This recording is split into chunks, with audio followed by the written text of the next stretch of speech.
batuk kahak aku nak pandai baik bah kamu. Sampai aku minum air, aku minum ubat klinik swasta ni, dia bagi aku ubat 5 hari pencair kahak. Dah baik kamu.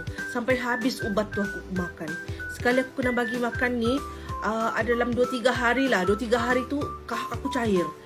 Cair sendirinya dan senang aku meludah mengeluarkannya. Dia ada bahan-bahan yang premium. Ni bahan-bahan dia. Ini aku bagi kamu lah, nanti kamu baca lah ni.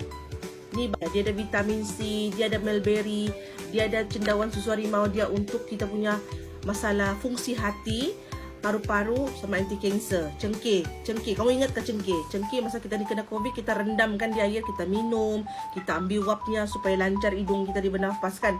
Dalam ni ada cengkeh. That's why kalau kamu minum Nutrika, kena banyak minum air. Kena banyak minum air putih.